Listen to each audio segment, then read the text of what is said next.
Boa noite, irmãos, a graça e a paz. Amém. Vamos ler a Bíblia no Salmo número 77.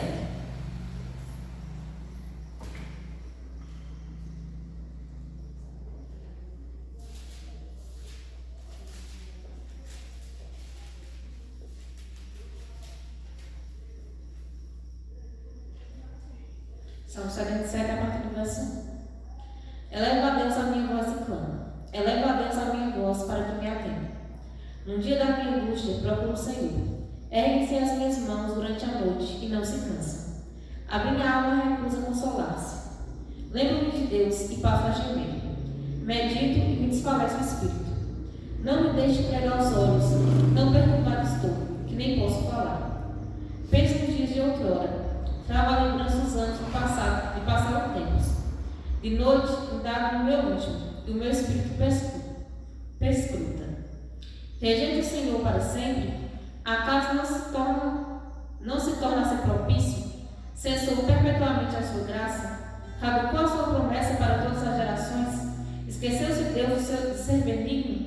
Ou, na sua ira, terá ele reprimido a sua misericórdia? Então disse eu: isto é a minha aflição. Mudou-se a destra do Altíssimo. Recordo os feitos do Senhor, pois me lembro das tuas maravilhas da antiguidade. Considero também as tuas obras todas, e cogito dos teus prodígios. O teu caminho, ó Deus, é de santidade. Que Deus é tão grande como nosso Deus? Tu és o Deus que opera maravilhas e entre os povos tem feito notório o teu poder. Amém? Então, o salmista vai começar falando sobre a sua aflição, sobre como ele está angustiado. E ao ler esse Salmos, eu lembrei de uma teoria que um autor chamado C.S. Lewis, ele disse, e eu gosto muito dessa teoria particularmente, que ele fala que a luta do cristão não é entre a fé e a razão, mas entre a fé e a visão. Que a gente começa a questionar Deus, não é porque a gente tem base racional para questionar, mas é porque a nossa visão, as coisas que a gente está vendo, o nosso sentimento começa ali a sobrepujar a fé. Igual o salmista fala no versículo 10. Então disse eu, isto é a minha aflição. É a nossa aflição, é as nossas emoções, é a nossa tristeza quando a gente vê que as coisas não estão acontecendo do jeito que a gente quer, é que a gente começa a questionar Deus. A gente começa a questionar se Deus se esqueceu, se Deus ainda está no controle. Mas aí depois o salmista vai dizer que ele se recorda dos feitos de Deus. Então a gente também, nos momentos de aflição, de desespero, de angústia da alma, a gente tem que lembrar quem Deus é. Que Ele é o Deus de santidade, o Deus grande, o Deus que é maior que todos os outros e que opera maravilhas, mesmo em tempos de aflição. Amém? Amém. Vamos orar. Senhor Jesus, muito obrigado por estarmos aqui mais uma noite em Tua presença. Obrigado por a oportunidade de estarmos em união contigo, em união com os irmãos. É uma maravilhosa graça e que o Senhor sempre nos ajude a enxergar a beleza desse momento, que não é apenas um momento religioso, mas que é um momento de culto ao Senhor, um momento que deve ser para te agradar e um momento de comunhão com os irmãos, Pai. Que possamos entender a beleza disso. Que o Senhor perdoe os nossos pecados, porque somos falhos e muitas vezes pecamos contra ti e contra o nosso próximo. Perdoai-nos, Deus, tenha misericórdia de nós e nos ensine a viver em santidade, nos ensine a amar-te acima de todas as coisas, acima do pecado, acima de nós mesmos. Que esse culto venha ser um culto agradável ao Senhor. Que possamos louvar-te de todo o nosso coração, em espírito e em verdade. Que mesmo em tempo de aflição, que a gente não se deixe perder pela nossa visão. Porque somos humanos, temos sentimentos, e muitas vezes a gente olha e questiona por que certas coisas acontecem, por que certas coisas não acontecem do jeito que queremos. Mas a verdade é que o Senhor continua no controle. O Senhor é Deus soberano. O Senhor é Deus que opera maravilhas no meio de nós. Então não nos deixe esquecer de quem Tu és, Pai. Em nome de Jesus. Amém.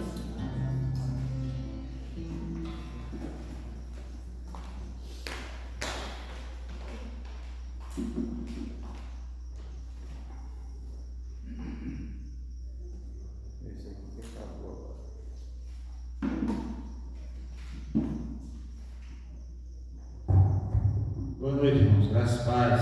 Amém. Amém. Vamos ficar de pé, adorarmos ao Senhor nessa noite.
pode se sentar.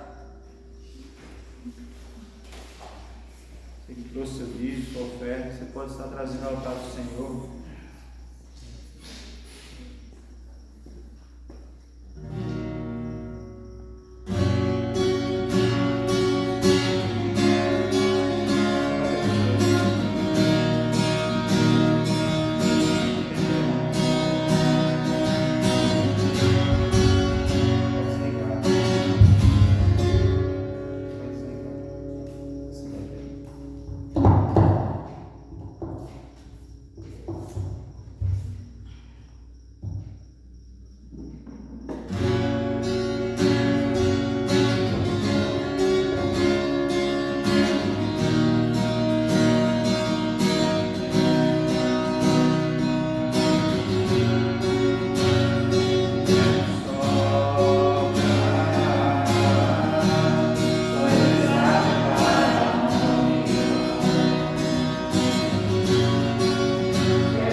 Amém, irmãos? Vamos abrir a palavra do Senhor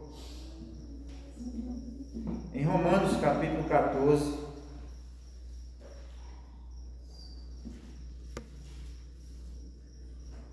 Romanos capítulo 14.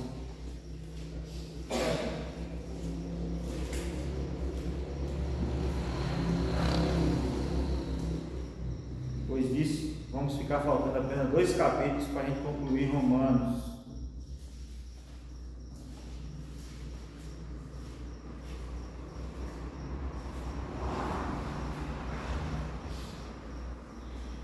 Romanos capítulo 14. Amém? Diz assim a palavra do Senhor: acolhei ao que é débil na fé, não porém para discutir opiniões. Um crê que de tudo pode comer, mas o débil come legumes. Quem come, não despreze o que não come, e o que não come, não julgue o que come, porque Deus o acolheu. Quem és tu que julgas o servo alheio? Para o seu próprio Senhor está em pé ou cai, mas estará em pé, porque o Senhor é poderoso para o suster. Um faz diferença entre dia e dia, outro julga iguais todos os dias. Cada um tenha opiniões bem definidas em sua própria mente. Quem distingue entre dia e dia, para o Senhor faz, e quem come, para o Senhor come, porque dá graças a Deus. E quem não come, para o Senhor não come, e dá graças a Deus. Porque nenhum de nós vive para si mesmo, nem morre para si. Porque se vivemos, para o Senhor vivemos, se morremos, para o Senhor morremos. Quer pois vivamos ou morramos, somos do Senhor. Foi precisamente para esse fim que Cristo morreu e ressurgiu, para ser Senhor, tanto dos mortos como de vivos. Tu, porém, porque julgas teu irmão, e tu, porque desprezas o teu, pois todos compareceremos perante o tribunal de Deus. Como está escrito: por minha vida, diz o Senhor, diante de mim se dobrará todo joelho e toda língua dará louvores a Deus. Assim, pois, cada um de nós dará contas de si mesmo a Deus. Não julguemos mais uns aos outros, pelo contrário, tomai o propósito de não pordes tropeço ou escândalo ao vosso irmão.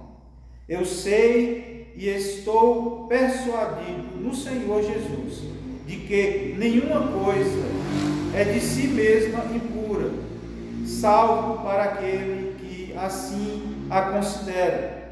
Para esse é impuro. Se por causa de comida o teu irmão se entristece, já não anda segundo o amor fraternal. Por causa da tua comida, não faças perecer aquele a favor de quem Cristo morreu. Não seja, pois, vituperado o vosso bem, porque o reino de Deus não é comida e nem bebida, mas justiça e paz e alegria do Espírito Santo. Aquele que deste modo serve a Cristo é agradável a Deus e aprovado pelos homens. Assim, pois, seguimos as coisas da paz e também as da edificação de uns para com os outros. Não destruas a obra de Deus por causa da comida. Todas as coisas, na verdade, são limpas, mas é mal para o homem o comer com escândalo. É bom não comer carne, nem beber vinho, nem fazer qualquer outra coisa com que teu irmão venha a tropeçar, ou se ofender, ou se enfraquecer. A fé que tens, tenha para ti mesmo perante Deus. Bem-aventurado é aquele que não se condena naquilo que aprova. mas aquele que tem dúvidas é condenado se comer, porque o que faz não provém da fé, e tudo o que não provém da fé é pecado. Amém? Vamos orar mais uma vez? Pai, bendito seja o nome do Senhor, louvamos e engrandecemos o Teu nome. Nós somos gratos ao Senhor, Deus, por estarmos aqui reunidos, ó Deus, para adorar o Senhor, para bendizer o Teu nome. Ó Deus, e nesse momento, ó Deus, nós entregamos a Ti os nossos louvores. Ó Deus, pedimos que o Senhor receba como sacrifício agradável. Ó Deus, nós rogamos ao Senhor, ó Deus, que o Senhor se agrade, ó Deus, do nosso culto. Ó Deus, em nome de Jesus. Ó Deus, entregamos a Ti as nossas ofertas, os nossos dízimos e consagramos ao Senhor. E pedimos ao Senhor, ó Deus, que o Senhor nos dê temor ao Senhor e sabedoria para, ó Deus, conduzir aquilo que o Senhor tem provido para a Tua igreja, ó Deus, em nome de Jesus Cristo. Ó Deus, agora, nesta noite, nesta hora, nós rogamos ao Senhor que o Senhor fale conosco por meio da Tua palavra. A Tua palavra que é viva e eficaz, a Tua palavra que nos ensina, que nos corrige, ó Deus, que nos torna mais aptos e preparados, ó Deus, para a obra do Senhor. Nos ajude a compreender, que o Teu Espírito possa falar conosco nessa noite. Ó Deus, em nome de Jesus Cristo, nós pedimos assim. Amém. Amém. Irmãos, aqui é um texto da carta de Paulo aos Romanos, ou seja, à igreja romana.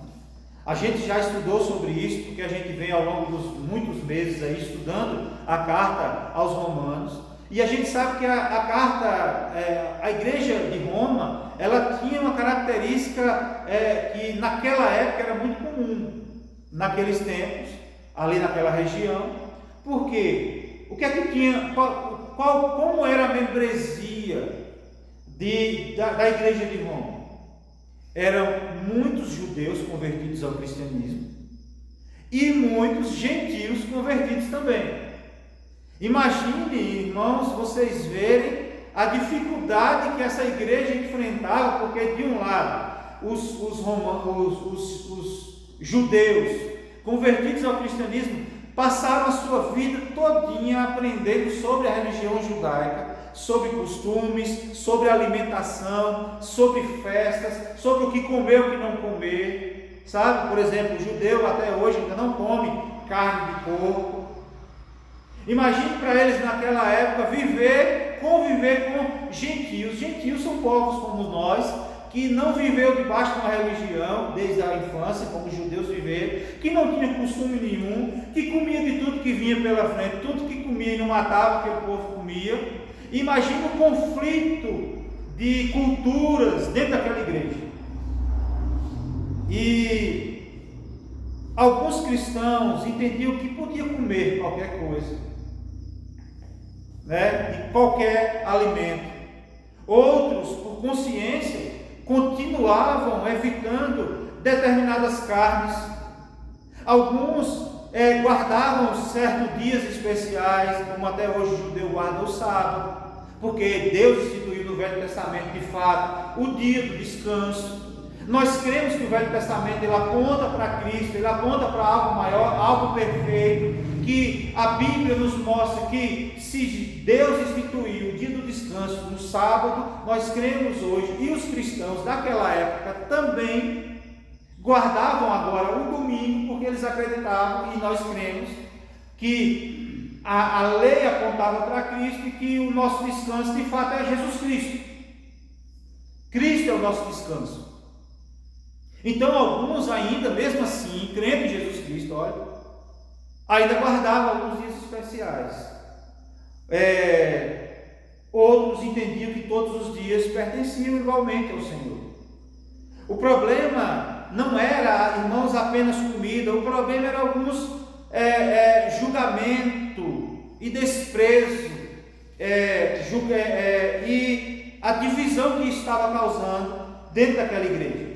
E Paulo, irmãos, não está tratando aqui de doutrinas essenciais. Veja que o maior tratado teológico da Bíblia, nós vamos ver, é a carta de Paulo aos Romanos.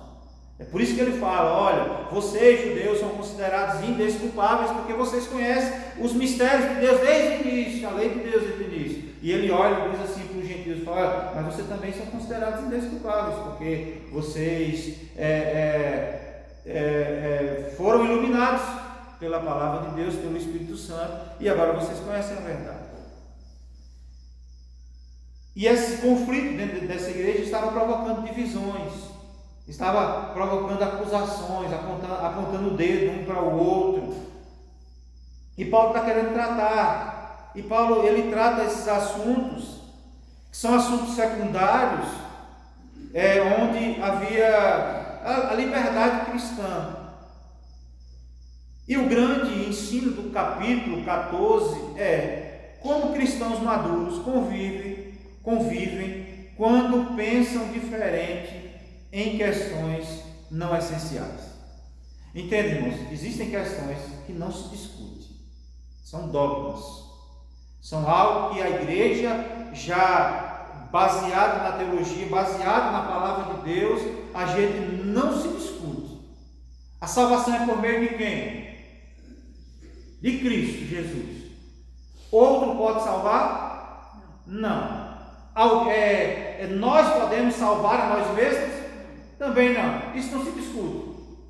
Não é religião, não é a nossa própria capacidade, se eu sou bom, se eu sou ruim. A Bíblia diz que o nosso coração é tremendamente corrupto, ou seja, a nossa natureza pecaminosa está dentro de nós.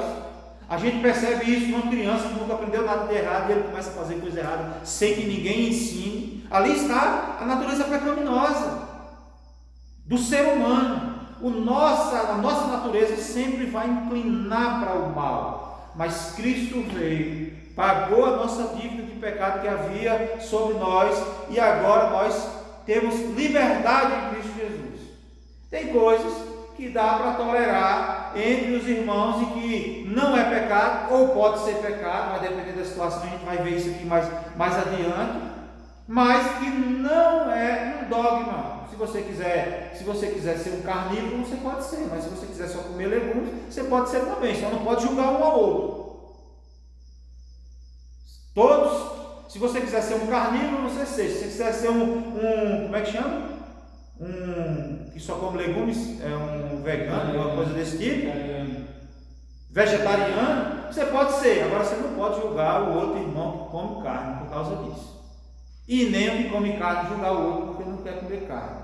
A questão não é essa que está se discutindo aqui, a questão era o julgamento. Entende isso? E essa é uma questão secundária. Se você vai ser vegetariano, você vai fazer isso também para agradar o Senhor. Se você for ser carnívoro, você vai ser também para agradar o Senhor. Entenda que tudo é para o Senhor.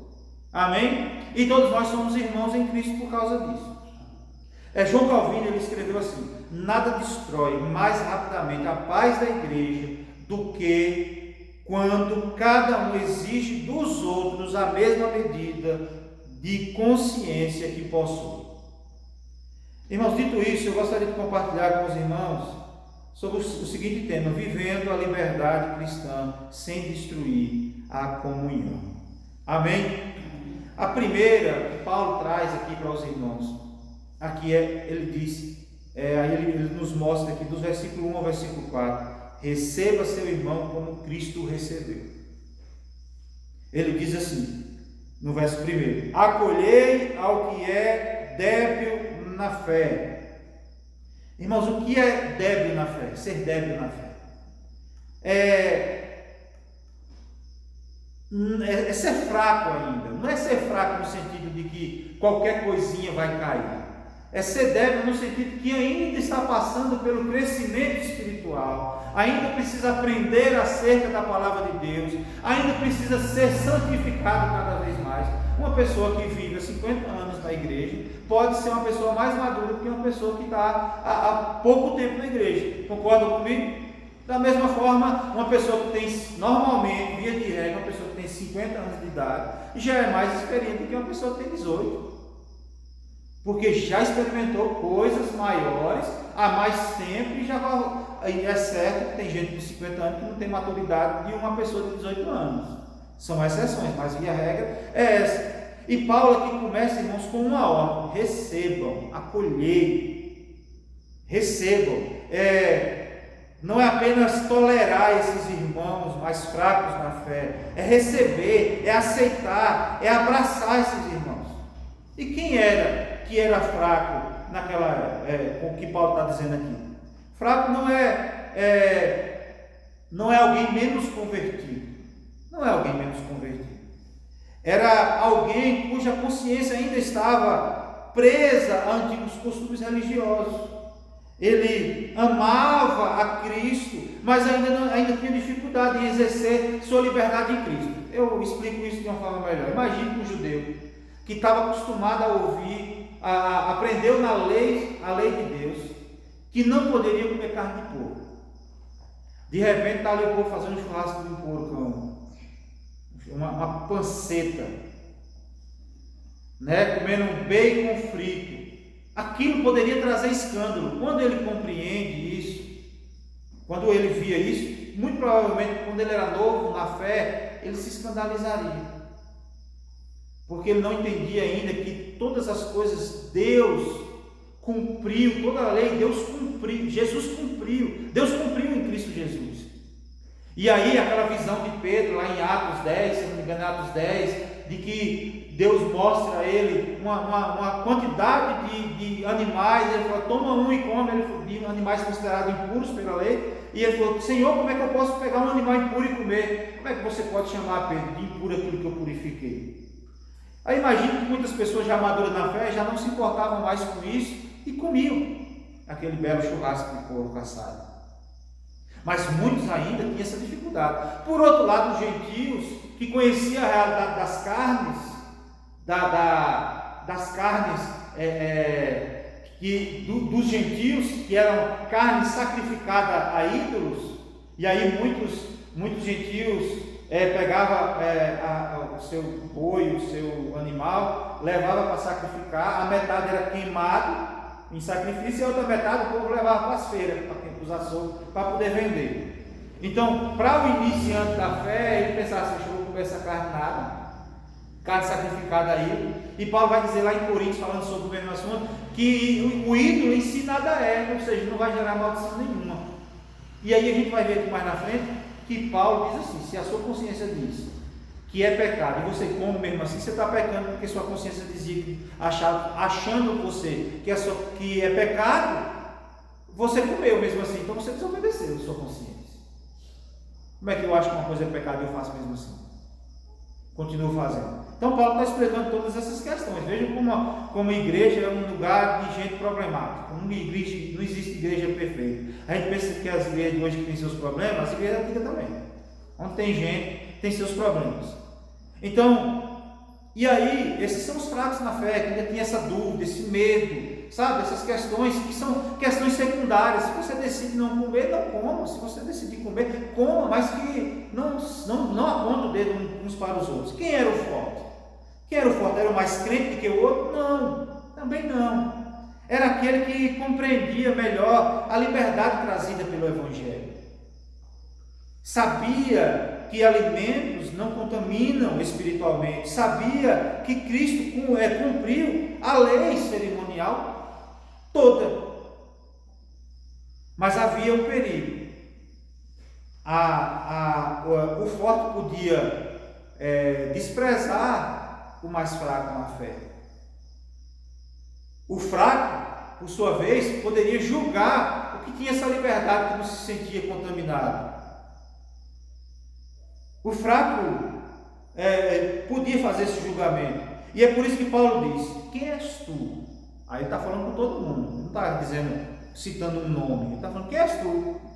Para julgar o servo alheio, para dizer que o outro é crente ou não crente, que o outro é servo ou não servo. Quem és tu para julgar o servo alheio? O servo, irmãos, pertence a quem? O servo pertence ao Senhor. Ele vai dizer, Cristo, irmãos, é o dono da igreja. Amém? Não nós. Então, se Cristo é o dono da igreja, o que nos direciona a fazer a vontade de Deus é o que? A sua palavra. Amém? Então, irmãos, há irmãos mais maduros, há irmãos ainda em crescimento, nem todos caminham no mesmo ritmo. Devemos exercer com paciência essa irmandade. E a igreja, irmãos, é um hospital, não é uma competição espiritual, para mostrar quem é mais longe. Eu tenho minhas falhas, você tem as suas falhas, e a Bíblia diz que nós vamos sendo suporte uns para os outros. É aquela cantiguinha, né? Eu oro por vocês, vocês oram por mim, e a gente vai se sustentando e amando uns aos outros, e vivendo em comunhão e convivendo com suas diferenças. Amém? E naquilo que eu puder ser bênção na vida dos irmãos, eu serei. Naquilo que vocês puderem ser bênção na minha vida, vocês serão. Isso tem sido isso assim, no decorrer da caminhada da igreja, e não é diferente aqui nessa igreja também. Amém? Calvino dizia: os crentes precisam aprender a suportar mutuamente as fraquezas uns dos outros. Amém? A segunda coisa que Paulo vai tratar é que tudo deve ser feito para quem? Para o Senhor. Paulo amplia o assunto, não está falando só de comida. Paulo está falando de dias especiais, que o judeu tinha muito, alimentos, práticas pessoais. O princípio cada um esteja inteiramente seguro em sua própria mente. Isso não significa, irmãos, que Paulo está aqui relativizando a vida cristã, que um pode ser caminhar do jeito que quiser. Não é isso que Paulo está dizendo aqui. Significa agir segundo uma consciência instruída pelo quê? Pela palavra de Deus. Se a palavra está dizendo, olha, todas as coisas me são lícitas, mas nem todas me convêm, então tem coisas que mesmo que eu possa fazer, eu não vou fazer, se eu vou causar escândalo na vida de outros irmãos. Amém? Então, com relação à comida, se eu vejo que o irmão tem um problema de comida, por exemplo, a carne de porco, eu vou pegar e vou ficar atentando ele comendo a carne de porco na frente dele, se eu puder evitar para poder não causar escândalo a ele, não vou. Né? Então, às vezes tem muita gente que torna-se vegetariano porque tem dó de matar os bichinhos. Aí eu vou e mato um boi bem na frente do irmãozinho que tem essa dó toda. Estou provocando... Estou falando de coisas secundárias, não é dogmas de fé, entendam isso. Eu não vou estar fazendo isso para poder estar... Que nem eu tenho uma irmã que é incutida por bicho, por animal, tudo ela tem dó. Ela tem medo de aranha, mas ela tem dó de matar a aranha. Então, leva para a tua casa e bota lá no quintal. Eu falo brincando com ela assim. Então, eu não vou chegar... Tem hora que minhas gatas estão lá dentro de casa, de boa, e tem hora que elas estão atrapalhando, fica uma ameação, nojento, eu já conheço a palavra, passa, bata assim, elas pega o beco para fora de casa e fica de boa lá. Se minha irmã vê, ela não faz isso com os gatos dela, ô gente, bichinho, então tem hora que a gente tem que ficar falando, passa gatinho, pega de beco para lá, na frente dela, não está atrapalhando. Mas brincadeiras à parte, irmãos, isso significa que a gente deve andar instruído de forma firme pela palavra de Deus. Observa a repetição de Paulo aí, que Paulo vai dizer assim, ele vai dizer assim sempre para o Senhor, ou seja, come para quem? Para o Senhor. Não come, para o Senhor.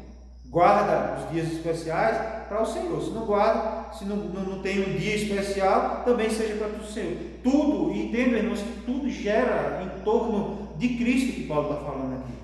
O centro, irmãos, da vida cristã não é a preferência pessoal, é Cristo.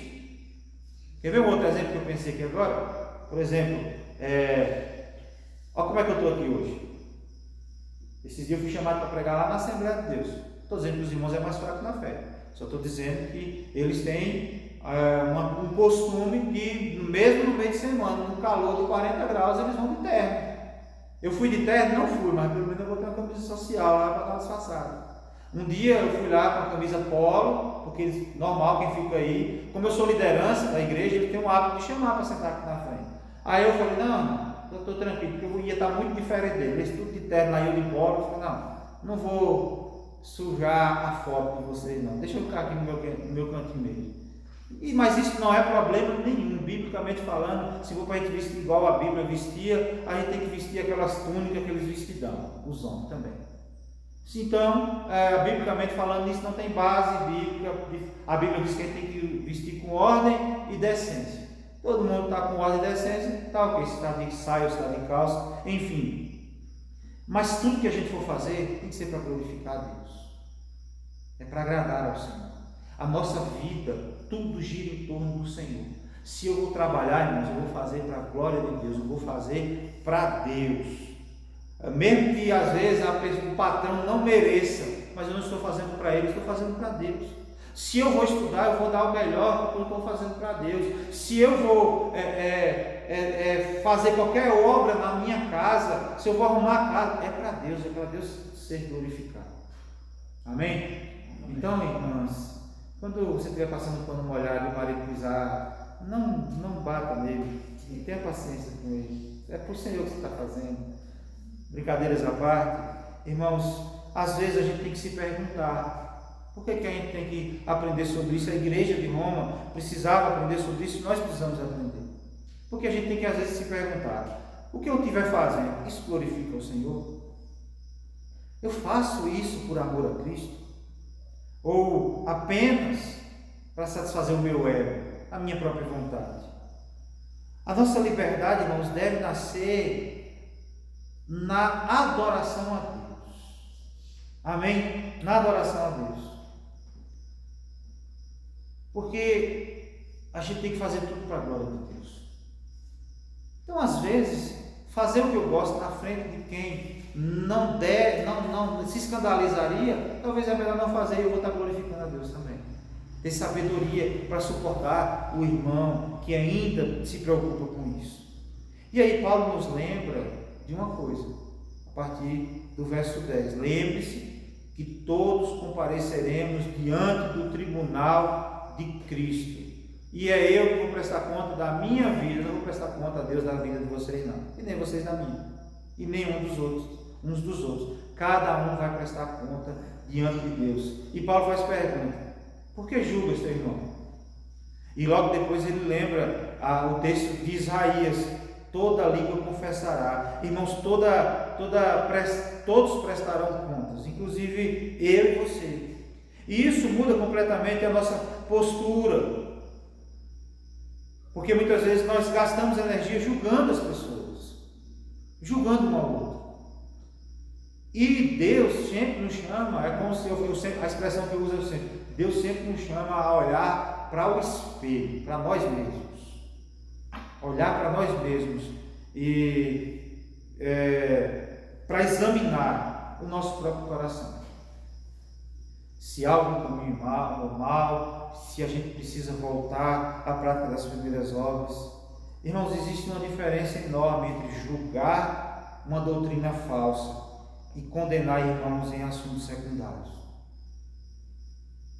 Falar sobre doutrinas falsas é até um dever de quem está ensinando, de quem conhece. Mas julgar as pessoas porque a pessoa não veste um paletó, ou porque a pessoa come certo tipo de comida, não. Amém? A igreja precisa defender a verdade, mas também precisa cultivar humildade e apoiar uns aos outros. Amém? Amém. John Murray, sei lá como é que fala aqui o nome desse homem: a consciência do juízo futuro elimina toda arrogância espiritual. Por isso a gente tem que saber que a gente é que vai dar conta diante de Deus. Amém? E aí Paulo continua no verso 13 em diante: a liberdade cristã nunca deve destruir um irmão. E aqui talvez, irmão, seja o centro do capítulo, porque ele diz: não ponhais tropeço ao irmão. Irmãos, Paulo está dizendo aqui que liberdade cristã possui limites. Qual é o limite? O amor. Porque a gente vai se perguntar: posso fazer? Talvez. Mas aí a gente vai se perguntar de novo: convém fazer? Nem sempre. Edifica? Vai edificar? Vai edificar? Às vezes não. Então, é pecado fazer? Não. Mas às vezes é necessário fazer? Não. Vai edificar? Não. Então não faça. Amém? E essa é a pergunta. O amor limita a liberdade. Porque Cristo abriu mão do seu direito por nós. Porque eu não abriria mão de uma preferência. Por que eu não abriria mão de uma preferência pelo meu irmão?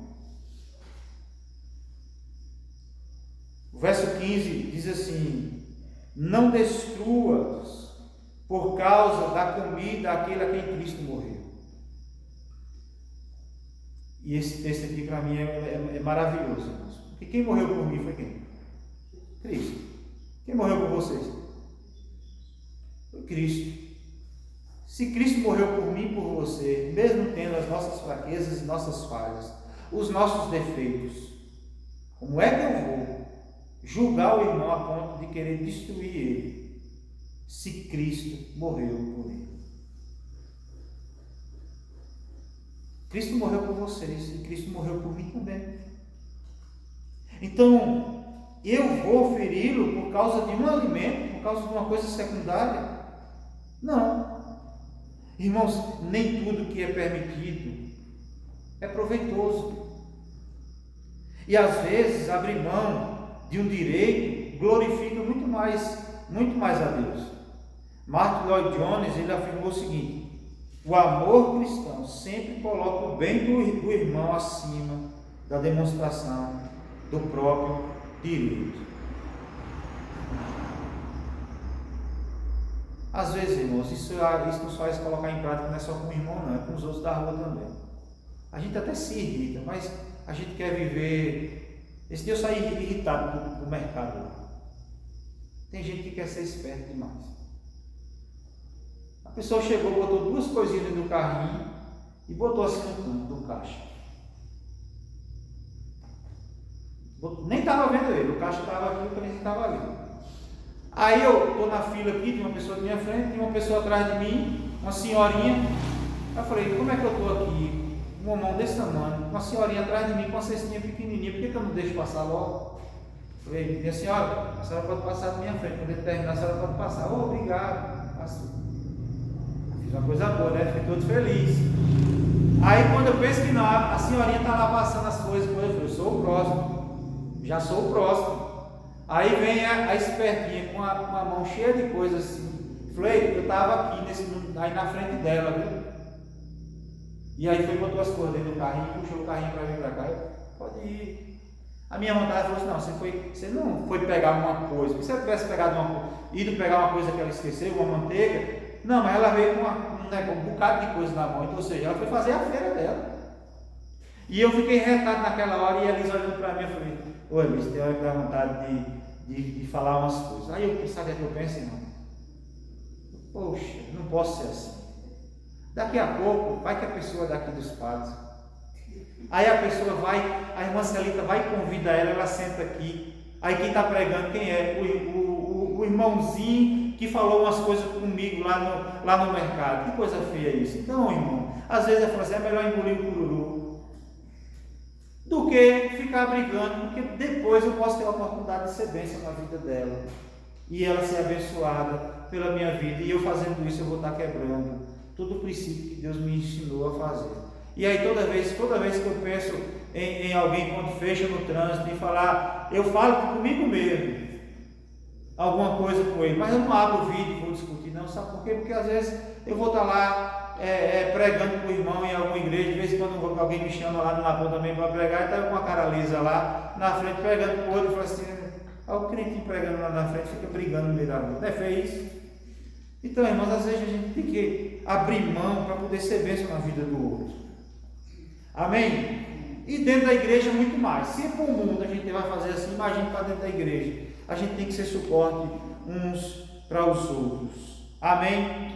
E Paulo continua. Eu vou ter 6 pontos, estou no 5º, não vou demorar muito mais. O reino de Deus é muito maior que questões secundárias. Esse talvez seja um versículo também, talvez não, é um versículo importante, porque diz assim: porque o reino de Deus não é comida e nem bebida. Irmãos, o reino não gira em torno de regras externas, mas o reino de Deus gira em torno de 3 pilares. Quais são? Justiça, paz e alegria. Justiça, vida transformada em Cristo Jesus. É Cristo que nos molda, quem nos transforma. Cristo nos dá uma nova vida nele. Ele nos faz despir-se do velho homem e nos transforma numa nova criatura, uma nova criação de Deus. A justiça de Deus, santidade, vida transformada, a paz. O que é que a paz traz? Relacionamentos reconciliados. Quantos testemunhos você já ouviu? Como era a vida de uma pessoa dentro da sua casa? Como era o seu casamento? Como eram as suas relações, a relação com os filhos? Como era a sua relação com o marido? Como era a sua relação com a esposa? E aí, depois que eu aceitei a Cristo, muita coisa mudou. Às vezes nem tudo muda, mas muita coisa muda. Quem eu era já não sou mais, e ainda longe de ser quem eu deveria ser. Mas o fato é que o Evangelho, ele nos restaura relacionamento, gerando paz no lar. Que coisa maravilhosa quando um filho se entrega ao Senhor. E a gente sabe que agora ele não vai estar mais numa festa em que ninguém sabe nem que hora chega, mas que ele vai estar na igreja servindo ao Senhor. Tem paz melhor que essa, irmãos? Comunhão, tem coisa melhor do que vivermos em comunhão uns com os outros, sabendo mesmo que temos os nossos defeitos, as nossas dificuldades, mas em Cristo nós somos um só. Irmãos, justiça, paz e alegria, que é a santificação produzida pelo Espírito Santo. E quando uma igreja discute apenas costumes, questões secundárias, ela perde o foco, porque o reino de Deus é infinitamente maior. O reino de Deus é infinitamente maior. Amém? E tudo que não provém da fé, Paulo vai terminar dizendo, tudo que não provém da fé é pecado. Do verso 22 em diante aí. Paulo aqui, irmãos, termina falando da consciência. Se alguém faz algo duvidando, já pecou. Não porque o alimento seja pecaminoso, mas porque agiu contra a sua consciência. Isso mostra que Deus olha para o coração, não pelos atos. A verdadeira liberdade não é fazer qualquer coisa, é agir com fé diante de Deus. Enquanto eu meditava nesse texto, eu lembrava quando eu era criança. Hoje a gente não mata mais lá, para nós não, a gente não tem mais galinha, caipira, então no quintal não tem mais nada, então a gente naquela época matava muita galinha do quintal lá, galinha caipira. E aí meu tio que matava as galinhas da minha avó, ele tirava o sangue da galinha e alguém já fez isso aqui, jogava dentro da panela, depois ele coalhado para cozinhar junto. Eu gostava muito daquilo. E eu nunca ouvi dizer que aquilo ali era pecado comer. Aí eu estou vendo uns irmãos crentes, não é da igreja presbiteriana. Aí os caras falam, não sei o que. Eu falo, não, mas sangue não pode comer. Eu falo, não pode comer? Por que não pode comer? Não, porque na Bíblia diz que o sangue não pode comer porque é pecado. Porque sangue é vida. E eu adolescente, eu fiquei preocupado com isso, com tanto de sangue para comer de galinha. Na época, cozinhava. E é um caso desses aí. E aí de lá para cá também nunca mais teve galinha, e eu também, naquela época, fiquei com medo. Se tivesse, eu tinha medo de comer. Tem sangue? Não. Por quê? Porque eu não gosto. Falava assim. Mas é porque eu fiquei com medo. Então, se eu tinha medo de ser pecado mesmo, então se eu comesse, eu estaria pecando.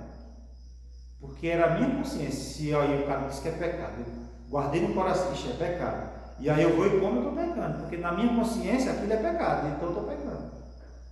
Entende isso? Então era mais ou menos isso, essa questão.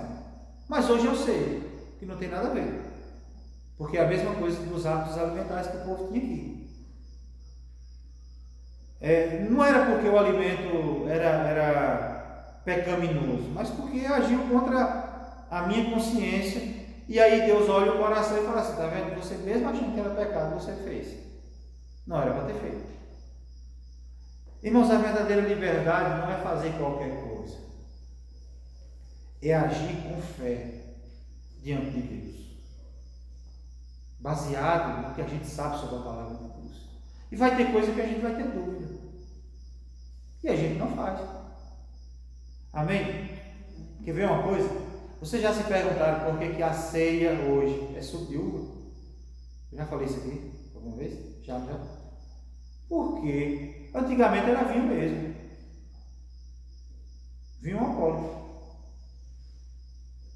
Mas imagina um tempo hoje que existem alcoólatras dentro da igreja. Quando eu falo alcoólatras, não é porque eles vivem bebendo ainda, porque diz que não existe ex-alcoólatra ou ex-viciado. Se ele beber de novo, ele encarca na bebida de novo, porque cria mecanismos, neurônios, nos neurônios que eles não se desfazem mais. Então eu vi um testemunho de uma mulher que tem 20 anos que não usa cocaína mais, mas ela disse que de vez em quando bate a vontade ainda, porque essas ligações do prazer ainda estão lá ainda no cérebro. Então tem que ter muito cuidado. Então como é que a gente vai pegar a Santa Ceia hoje, se tem lá uma meia dúzia de alcoólatras que se libertaram da bebida, são novas criaturas em Cristo Jesus, e eu vou estar passando com um vinho na frente deles. E um pedreiro lá de frente de casa, ou lá, que fez um serviço lá em casa, que tinha época que ele passava 3 anos assim, ó, carcado na bebida a ponto de cachorro lamber a boca dele. E ele conseguia parar de tempos em tempos, e ele ia para o bar conversar com os amigos dele, mas não bebia. Eu falei: moça, tu não corre o risco, não? Ele falou: não, eu aprendi uma coisa, que se eu botar o primeiro copo na boca, eu não paro mais, então eu não boto mais. E ele morreu, e ele morreu de outra coisa, mas não morreu mais de bebida, não bebeu mais. Passou o resto da vida sem beber, porque ele sabia que ele tinha essa fraqueza, então eu falei: não bebo mais. Então, aí a igreja se adaptou, botou o suco de uva, porque a questão não é o conteúdo, mas sim o que ela representa, para poder evitar isso. Amém? Esse texto, irmãos, de Romanos 14, nos ensina 3 grandes verdades. A igreja deve acolher irmãos diferentes em questões secundárias. Ou seja, nem toda diferença precisa produzir divisão. A liberdade cristã é governada pelo amor. Ou seja, o amor sempre vale mais que os nossos direitos. O amor ao próximo sempre vale mais que os nossos direitos. Cristo é o Senhor da consciência. Vivemos diante dele, prestaremos contas a ele e devemos buscar agradar acima de tudo a ele também. Amém? Então, eu poderia dizer para os fortes: não despreze o seu irmão mais fraco na fé ainda, que está novo na fé. Para os fracos, não julguem aqueles que exercem legitimamente sua liberdade em Cristo Jesus. Amém? Para toda a igreja, perseverem a unidade sem negociar a verdade da palavra de Deus. A verdade máxima é que Cristo morreu pelo meu e pelos seus pecados, mas Ele ressuscitou, e nós vivemos nessa esperança de que Ele virá buscar o seu povo, os lavados e redimidos pelo sangue do Cordeiro. A Bíblia diz que o sangue derramado de Jesus Cristo nos purifica de toda injustiça e de todo pecado. A dívida que eu tinha perante Deus por conta do pecado, que eu não poderia pagar pelas minhas obras, pois as minhas obras, a Bíblia diz que não passava de um trapo de imundícia. Cristo pagou. Cristo pagou a minha dívida. Agora eu tenho a paz de Deus no meu coração e tenho a paz com Deus, pois agora eu posso estar em sua presença, e que antes eu não podia, por meio de Cristo.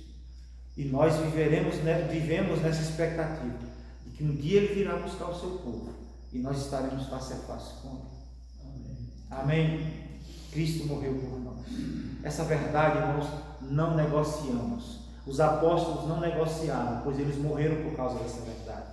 Paulo foi degolado porque não negou o Evangelho, não negou a Cristo. Pedro foi crucificado de cabeça para baixo porque também não negou a Cristo, porque ele sabia que só por meio de Cristo eles poderiam ser salvos.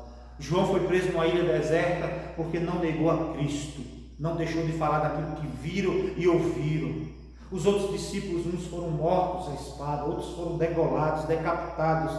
Muitos cristãos foram jogados no Coliseu para serem devorados por leões.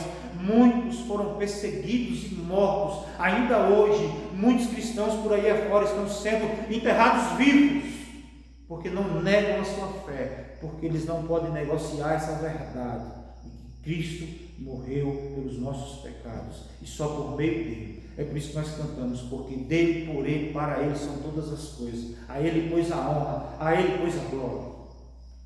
E se for preciso, irmãos, a minha fé e a sua fé precisa ser robusta o suficiente, mas se preciso for, morrermos por causa dessa verdade, assim como os do passado morreram. Amém? Que o Senhor nos ajude e nos instrua na sua palavra e nos fortifique na fé em Cristo Jesus. Amém? Vamos orar. Vamos ficar de pé. Agradecer a Deus pelo irmão da irmã Sandra que fez a cirurgia, Deus tudo bem. E também fazer um outro pedido de oração. Um sobrinho de Amanda, bebê, que não tem nem 2 anos ainda, é neto do irmão dela. Está com problema de saúde que a gente não sabe ao certo o que é, mas teve que ir hoje meio que urgente para a Feira de Santana para fazer exames e ver que procedimento fazer. Então, como adulto já é difícil, imagina uma criança, se tiver que passar por intervenção cirúrgica, a gente não sabe direito, e a gente confia no Senhor, e todas essas coisas a Bíblia diz que a gente tem que colocar diante do altar do Senhor e descansar nele, que Ele cuida de nós e cuida dos nossos. Amém? Então, nas suas orações, lembrar sempre, o nome dele é Noah. Lembrar, se não lembrar do nome, lembra que é sobrinho de Amanda e orar por ele, para que Deus possa estar conduzindo, abrindo portas ou agindo de forma maravilhosa, sobrenatural e trazendo cura para a vida dele. Amém? Vamos orar. Senhor Deus e Pai, bendito seja o nome do Senhor. Nós glorificamos ao Senhor e bendizemos ao Senhor pelo que o Senhor é nas nossas vidas, pelo sacrifício de Jesus, ó Deus, que nos dá, ó Deus, a esperança de salvação, pois sem Ele nós estaríamos fadados à perdição e ao fogo eterno, mas em Cristo Jesus temos esperança de salvação. Louvado seja o nome do Senhor. Ó Deus, que, ó Deus, nós possamos, ó Deus, estar firmes em nossos corações os dogmas, aquilo que a Tua palavra nos ensina. Ó Deus, mas também, ó Deus, amar o nosso próximo, amar o nosso irmão e ser bênção na vida uns dos outros, ó Deus. Ó Pai, nós pedimos ao Senhor, agradecemos ao Senhor, ó Deus, pela vida do irmão, da irmã Sandra, ó Deus, que fez a cirurgia, tudo está encaminhando bem, ó Deus, o pós-operatório está indo muito bem. Louvamos o Teu nome, porque é graça, é misericórdia do Senhor, que usou a instrumentalidade dos médicos para fazer essa intervenção, e nós só temos a agradecer ao Senhor. Ó Deus, mas nós queremos entregar diante do altar do Senhor, ó Deus, a vida de Noah, pedindo a Deus que o Senhor os visite, ó Pai, no nome de Jesus Cristo, que o Senhor esteja, ó Deus, aonde ele estiver agora, se ainda estiver na estrada, ou se já estiver chegado, já estiver sendo atendido, ó Deus, que o Senhor esteja abençoando e aplanando os caminhos, ó Deus, para que tudo ocorra bem.